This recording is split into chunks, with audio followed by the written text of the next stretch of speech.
Hello mga kaastig lola. Ito ako sa harap nyo para i-share yung aking nangyari sa aking dashboard. Alam nyo po ba, yung aking dashboard nag-back to zero. Kaya ako na high blood. Ay, saan ba kayo nakakita ng sa halip na tumaas naging zero? Kaya, yung aking pinaghirapan, nawala. Nawala, nakakaiyak naman po. Lahat ng pinaghirapan ko, nawala. Hindi ko naman malaan kung bakit. Nung ako'y magising ng umaga, bumungad sa aking mata yung 4 na zero. Sabi, tiningnan ko kung bakit. Meron pala akong napindot. Napindot ko pala yung turn off dun sa professional mode. Sabi nga nung aking anak, abay ka mami, ba't ka pinindot mo yun? Hindi ko kako alam kasi siguro inaantok na ako. Saka iisip ko ano yung ibibidyo. Kaya tuloy ako. Eto, back to zero na. Wala na akong magawa. Akala mo, ang pinaghirapan ko, pinagdaanan ko, ubod ang dami. Hirap na ako. Gusto ko na nga sumuko. Tapos, nag-back to zero pa. Kaya ako, naku, para akong maiyak na hindi mo mawarin. Nakakalungkot. Tuloy ako nawalan ng gana. Hindi na ako magana ngayon mag-video. Sa halip na ako sasayaw dahil sa nakita ko hindi na ako makasayaw.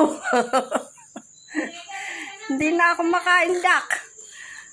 Sa palulumo ko, para ako hirap na hirap ngayon na umindak.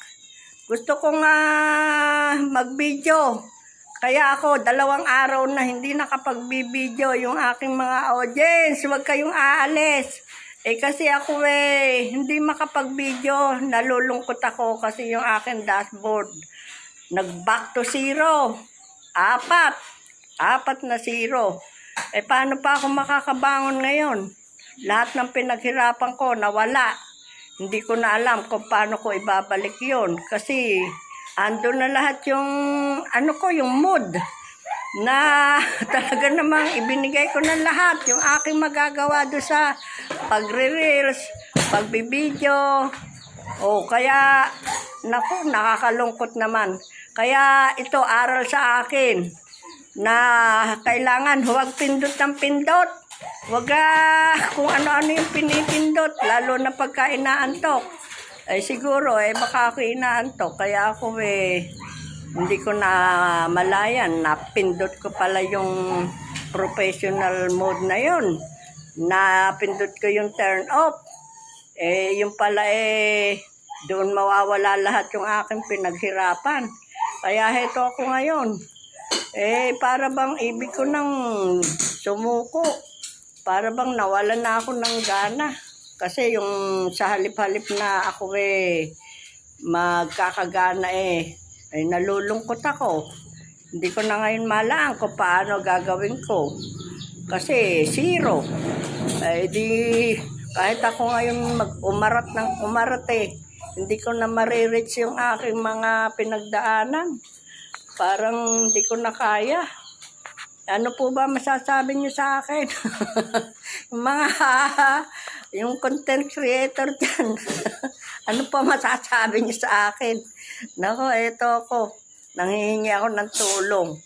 Hindi ko alam kung paano ang gagawin ko para mabalik yung aking dashboard. Hindi ko naman din mapindot. Natatakot ako. Baka mamaya lalong mawala.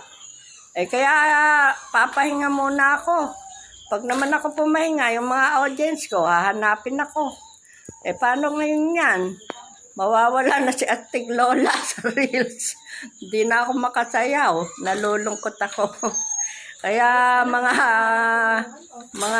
ka-reels ko, tulungan niyo ako. Nawala lahat yung aking pinaghirapan. Hanggang dito na lang. Salamat sa inyo.